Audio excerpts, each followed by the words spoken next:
Halo teman narsis, selamat datang ke channel Narasi Misteri. Channel ini membahas misteri, mitos, legenda, dan sejarah.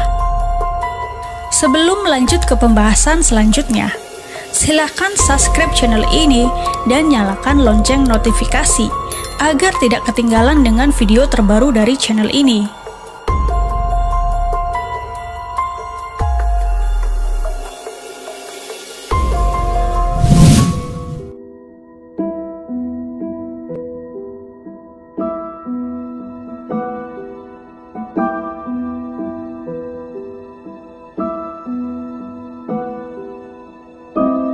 Situ Sahyang merupakan salah satu tempat wisata berupa danau atau situ yang berada di Desa Cilolohan, Kecamatan Tanjung Jaya, Kabupaten Tasikmalaya. Situ Sahyang juga merupakan salah satu tempat wisata Tasikmalaya yang murah. Meski demikian, indah dan cukup diminati para wisatawan untuk berlibur bersama keluarga tercinta. Situ Sahyang juga termasuk tempat wisata danau yang populer selain Situ Gede yang berada di Kecamatan Mangkubumi dan terkenal sebagai tempat wisata yang murah, namun indah dan penuh dengan cerita legenda serta mitos yang melekat. Lokasi Situ Sahyang terletak di alamat Jalan Raya Cibalanarik, Desa Cilolohan, Kecamatan Tanjung Jaya, Kabupaten Tasikmalaya, Jawa Barat. Pada dasarnya, tidak ada sejarah resmi yang menceritakan tentang asal mula dari Situ Sahyang ini. Diperkirakan, situ atau danau ini sudah ada sejak zaman Mataram kuno. Terdapat sebuah legenda, mitos atau dongeng yang menyebar dari mulut ke mulut, yakni tentang tenggelamnya perkampungan Saung Gatang. Di balik keindahan yang dimiliki Situ Sahyang, ternyata tersimpan sebuah legenda yang berbau dendam dan amarah. Bermula dari seorang anak raja yang terpincut akan kecantikan seorang wanita. Kemudian dia memerintahkan dua orang pengawalnya untuk membawa kembang desa tersebut supaya dapat dinikahi. Dan akhirnya, para pengawal pun berhasil membawa gadis tersebut ke istana.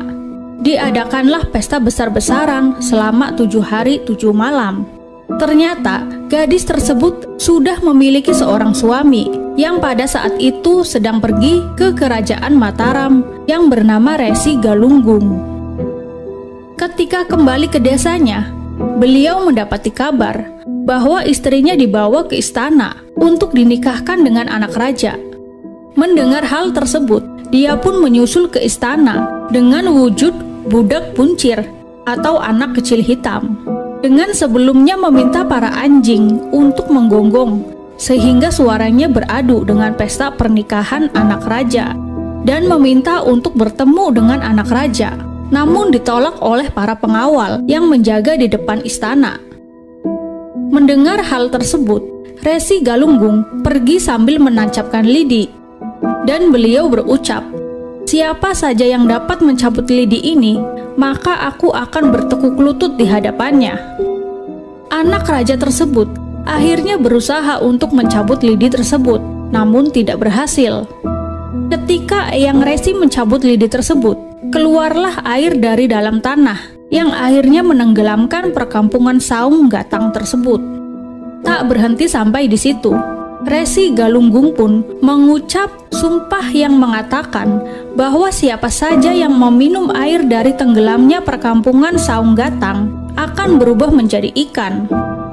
Dan Resi Galunggung menyebut danau tersebut dengan nama Sahyang. Eyang Prabu Linggawastu diutus oleh Kesultanan Cirebon untuk menghadiri warga desa sekitar Situ Sahyang dari perbuatan musyrik karena air danaunya tidak dapat diminum.